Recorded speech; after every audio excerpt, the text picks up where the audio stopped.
अता बेसब्र लोगों के कभी बर्तन नहीं भरते, गुजारा करने वालों का गुजारा हो जाता है। अस्सलाम वालेकुम, मुझे कहते हैं मकबूल जाफ़र। आपको प्रोग्राम नारा हक में खुशामदीद कहते हैं। आज हम बात करेंगे जो एक बर्निंग न्यूज़ है। कल अपोजिशन के 16 अरकान असम्बली ने वज़ीर आला बलूचिस्तान जाम कमाल के ख़िलाफ़ तहरीक अदम-ए-एतमाद जमा करवा दी है और उनका कहना है कि इन्होंने जो बजट दिया, इन्होंने जो फंड्स दिए, जो अमन व अमान का मसला है, अलगर्ज़ उन्होंने वो बुनियादी जो इश्यूज़ हैं मुआशरे के, और उनको बेस बना के कहा जा रहा है कि ये तहरीक अदम-ए-एतमाद जमा करवाई गई है। अब सवाल ये है कि असम्बली में अपोजिशन अरकान की टोटल तादाद मिलाई जाए तो वो कोई 23 बनती है और कामयाब होने के लिए उनको कम अज़ कम 33 उम्मीदवारों की ज़रूरत है।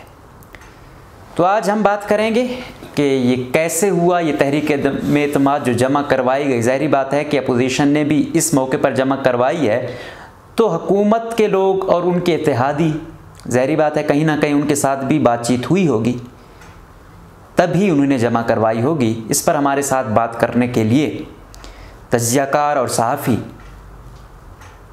नासिर शाहवानी मौजूद हैं। जी नासिर साहब, बताइएगा कि ये जो तहरीक अदम-ए-एतमाद अपोजिशन ने जमा करवाई है, किन लोगों ने उन्हें यकीन दहानी करवाई है?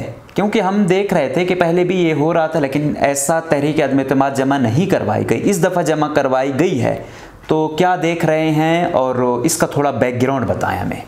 शुक्रिया मकबूल जाफ़र साहब, आपने सवाल में ये एक बेहतरीन सवाल किया, क्योंकि बलूचिस्तान के हवाले से अगर आप देखें चीज़ों को, जब भी ऐसा कोई इक़दाम होता है तो सबके सवाल यही होता है कि आया ये इंडिकेशंस कहाँ से मिले हैं। तो डेफिनेटली जब ऐसा कोई इंडिकेशन किसी को मिलता है, उसके बाद ही ऐसा अदम-ए-एतमाद होता है या ऐसी कोई तहरीक चलाई जाती है। लेकिन मैं आपको ये बताना चाहता हूँ, मैं अपने ज़राए के ज़रिए कि इस दफ़ा हमने अपने सोर्सेज से दूसरे तीसरे जो भी हमारे ज़राए थे, हमने वहाँ से मालूम की ऐसी कोई भी इंडिकेशन कहीं से भी अपोजिशन को नहीं मिली है। हाँ, ये हुआ है कि हुकूमती अरकान जितने भी है, जो BAP के बलूचिस्तान अवामी पार्टी के मिनिस्टर्स है या MPs हैं, उन्होंने मुत्तहिदा अपोजिशन के साथ मीटिंग्स की। उनको कहा कि हम अभी आपको लिख कर नहीं दे सकते, लेकिन हम आपके साथ अल्फिया कसमिया बयान करते हैं कि इस अदम-ए-एतमाद में हम आपके साथ खड़े होंगे। आप इस अदम-ए-एतमाद को जमा करें, उसके बाद हम आपके साथ हैं। तो इस हवाले से मतलब हुकूमत अरकान ने अपोजिशन के साथ मीटिंग्स की, उनके साथ ये बावर कराया कि हम आपके साथ इस अदम-ए-एतमाद में ज़रूर शामिल है, अल्फिया कसमिया, लेकिन ये कि हम इस वक्त आपको लिख कर नहीं दे सकते।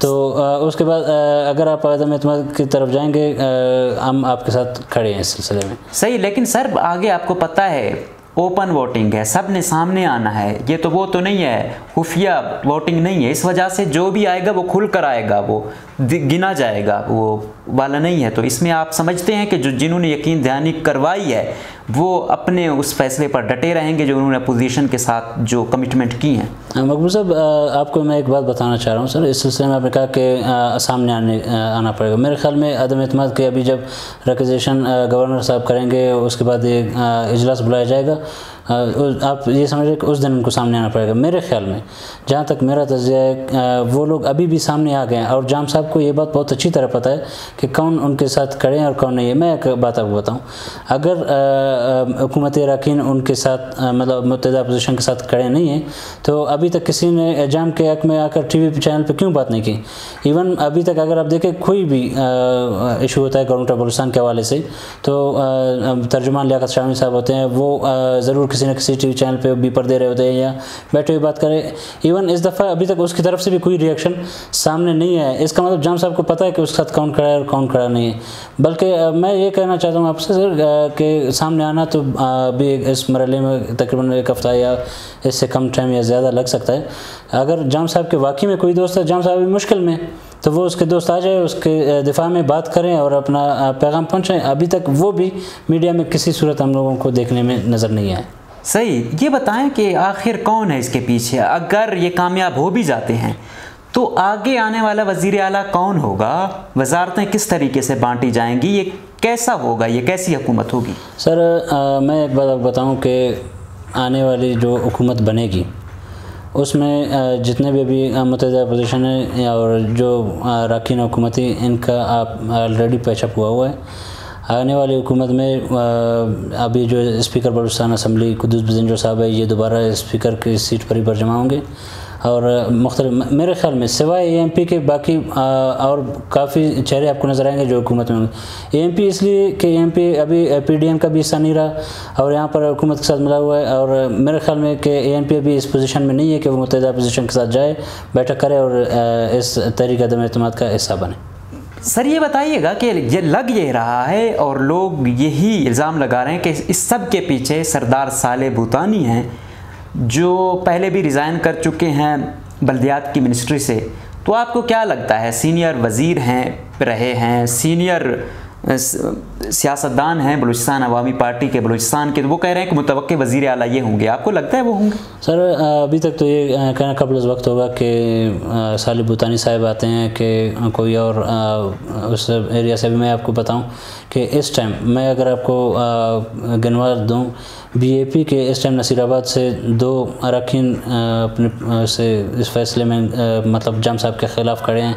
पश्तून बेल्ट से BAP के बलूचिस्तान अवामी पार्टी के 3 नुमाइंदे इस टाइम, क्योंकि गुज़श्ता दिनों आपने भी सुना होगा बल्कि कि मुख्तलिफ दावतें चल रही थी। आज मैं आपको एक ताज़ा ख़बर दे दूं, ब्रेकिंग न्यूज़ आपको बताऊं कि ज़हूर बुलैदी साहब जो मतलब जाम साहब के इंतहाई करीबी समझे जाते हैं, ज़रा ये बता रहे कि वो भी जाम साहब से इंतहाई नाराज़ है। मतलब ज़हूर बुलैदी के साथ छोड़ गए? बिल्कुल। अब जाम साहब के साथ कौन कौन है? जाम साहब के साथ इस टाइम मुझे नहीं लगता कि कोई उनके साथी खड़े हैं सिवाय वज़ीर दाखिला ज़िया लांगो के अलावा, या चंद एक ऐसे जो उनको मतलब इस स्टेज पर भी अकेला नहीं छोड़ना चाहते। मतलब कहने का मकसद है कि इस टाइम आप अगर देखें, आरिफ मोहम्मद हसनी एक बहुत अच्छे मिनिस्ट्री पर भी बैठे हुए और उनके इलाके के लिए अरबों रुपए के फंड्स भी मतलब उनको दिए गए, स्कीमें भी उनके शामिल किए गए। और उसके बावजूद जब ये दावत चल रही थी, अब पता है, ये मैं थोड़ा सा अपने नाज़रीन को आपके तवज्जो से, आपके चैनल के तवज्जो से बताना चाह रहा हूँ। ये लड़ाई तो बहुत वक्त से चल रही थी। जाम के ख़िलाफ़ बहुत सारी बातें, इससे पहले भी आपने सुना कि अदम एतमाद आ रहा है, लाया जा रहा है, ये वो, मतलब ऐसे बहुत सारे कयास आ रहे यहाँ हमारे और आपके सामने थी। लेकिन ये जो अभी BAP के अंदर जो फूट पड़ी है वो अकबर आस्कानी के नाराज़गी के बाद ही हुआ है। वजह यह है कि वो एक तो उसके मिनिस्ट्री में फ़िशरीज़ में बहुत सारे चीज़ें थी जो चाह रहा था कैसे ना हो, लेकिन जाम साहब का आपको पता है कि अपना इलाका लसबेला भी साहिली पट्टी से वाबस्ता है, तो वो कुछ चीज़ों में मतलब उनके अख्तिलाफ़ात थे। दूसरा वो चाह रहे थे कि मतलब वहाँ के जो DC साहब हैं उनको उनका तबादला हो, लेकिन जाम साहब वो भी नहीं होने दे रहे थे। तो इस वजह से उनकी नाराज़गी ने शिद्दत इख्तियार की और वो आ गए। और एक और आपको बताऊं कि हुकूमती वज़ीर इस टाइम असद बलोच साहब, उसके पिछले दिनों के अगर क्लिप आपने देखी होगी या सुना होगा कि वो एक अपने DPO को चेंज करने के लिए कितने वक्त से तगदो कर रहे हैं, वो भी नहीं हो रहा है। और उसने भी शदीद नाराज़गी का इज़हार किया है कि मतलब उसके हल्के में जहाँ से उसने वोट लिए वहाँ पे वहाँ का उम्मीदवार है, मतलब उसके कहने पर उसके बावजूद भी उसके इलाके में मतलब एक DPO भी चेंज नहीं हो रहा है। तो ये एक मेरे ख्याल में बहुत सारी कड़ियाँ जुड़ी हुई हैं। अभी जो एक दावत जो बहुत ज़्यादा ज़ेर बहस है, आजकल हर जगह आप चाय खाने पे भी जाएंगे यही डिस्कशन है, प्लेटफॉर्म्स पे, स्टेशन पे जाएंगे भी यही, ऑफिस में भी, बल्कि हर जगह पर यही डिस्कशन जारी है कि इस अदम एतमाद का क्या होगा और इसका नतीजा क्या निकलेगा। तो नतीजा क्या निकलेगा, नतीजा आप बताएं। आप समझते हैं कि ये तब्दीली नागुज़ीर हो चुकी है? बिल्कुल, ये तब्दीली बिल्कुल, ये आप समझ लें कि 16 अरकान ने जब अदम एतमाद की तहरीक जमा कराई मगरिब के बाद और इशा से पहले सेक्रेटरी असम्बली ने उसका बिल्कुल करारदाद बना के और उसको पब्लिक कर दिया। मतलब उसके बाद ये जब हुआ, उसके बाद क्या सूरत हाल थी कि अकबर आस्कानी साहब के घर में एक दावत चल रही थी, वहाँ पे BAP के साले भूतानी साहब भी उसमें मौजूद थे। सरदार यार साहब का आप देखें अभी तक वो ना अपना इस्तीफ़ा वापस ले रहे हैं, ना वो खुल के सामने आ रहे हैं। वो भी एक आप समझ लें कि वो मुत्तहिदा अपोजिशन का एक हिस्सा, अगर आप उसको भी काउंट करें। तो ऐन मौके पर उस टाइम सरदार आरिफ असनी साहब पहुँचते हैं और उस दावत में शिरकत करते हैं। तो हमारे ज़राए कह रहे थे कि मतलब बकौल ज़राए का कि सरदार साहब आए थे, आरिफ मोहम्मद असनी साहब अपने नाराज़ दोस्तों को जाम साहब के लिए मनाने के खातिर वो वहाँ पे पहुँचे हुए थे। तो मेरा ज़ाती ख्याल है कि वो मनाने के लिए आज सुबह भी पहुँच सकते थे और भी रास्ते थे। जहाँ तक मुझे एक सोच और फ़िक्र में मेरे आ रहा है कि आरिफ मोहम्मद असनी साहब भी अपनी पार्टी मतलब पार्टी तो इन सब की एक ही बरसाना पार्टी, लेकिन मेरे ख्याल में कि वो उस पैनल से अलग होकर मुत्तहिदा अपोजिशन के पैनल में शामिल हो चुके हैं। मुझे नहीं लगता कि अभी जाम साहब को इस स्टेज पर कोई बचाने वाला हो। वजह यह है कि जिन साहिबान, या आप समझ रहे होंगे कि किन की तरफ मेरा इशारा है, सब यही कहते हैं कि उनकी तरफ से क्या इंडिकेशंस है, उन्होंने क्या। इस दफ़ा वहाँ से कोई भी इंडिकेशंस नहीं है। जो भी हो रहा है जमहूरी अमल के तहत हो रहा है, किसी के ऊपर कोई दबाव नहीं है, किसी के ऊपर कोई प्रेशर नहीं है। लोगों की नाराज़गियाँ शिद्दत इख्तियार कर चुकी है और इस दफ़ा मेरे ख्याल में जाम साहब को बचने का कोई भी उम्मीद नहीं है। सही, जाम साहब के बचने की कोई उम्मीद नहीं है, ये कहना था नासिर शाहबानी साहब का। अब हम देखते हैं कि क्या होता है। ज़्यादा देर नहीं है, एक वीक में पता चल जाएगा कि आया मुत्तहिदा अपोजिशन कामयाब हो पाती है, वो आया इनके जो झगड़े हैं बलूचिस्तान अवामी पार्टी के अंदर और फिर इत्तेहादियों से उससे फ़ायदा उठा पाती है, या फिर जाम कमाल साहब एक दफ़ा फिर, क्योंकि वो भी एक शुरू दिन से उनके लिए मसाइल थे लेकिन वो हमेशा टैकल करते रहे हैं, या एक दफ़ा फिर वो सियासत का मुजाहरा करके और ताकतवर हलकों को दोबारा मना के उनको शामिल करके उनकी ताकत से उनको मिलाकर और दोबारा अपने जो बिखरे हुए लोग हैं उनको जमा करेंगे और फिर अपने अलायक को या अपोजिशन वालों को भी बिखेरेंगे। ये तो अब वक्त बताएगा। लेकिन अभी तक जिस तरह शाहबानी साहब ने कहा कि लग नहीं रहा, क्योंकि इस दफ़ा जो इंडिकेशंस मिलते थे वो भी चुप हैं। जो इनकी बैक स्टेज पर जो इनकी सबसे ज़्यादा पावर थी, जो इल्ज़ाम भी लगता है कि पीछे से वो इनको कंट्रोल कर रहे हैं, तो कहीं वो भी खफा नज़र आ रहे हैं जाम साहब से। तो अब ये तो वक्त बताएगा कि क्या होता है।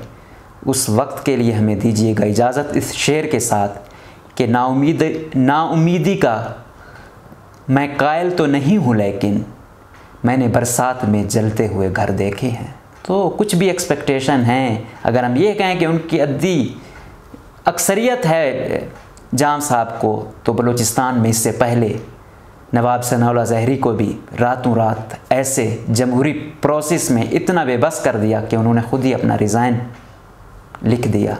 तो अब देखते हैं जाम साहब टिक पाते हैं या इनका हाल भी नवाब सनाउल्लाह ज़हरी साहब जैसा होता है। ये तो आने वाला वक्त ही बताएगा। हमें दीजिएगा इजाज़त। अल्लाह हाफिज़।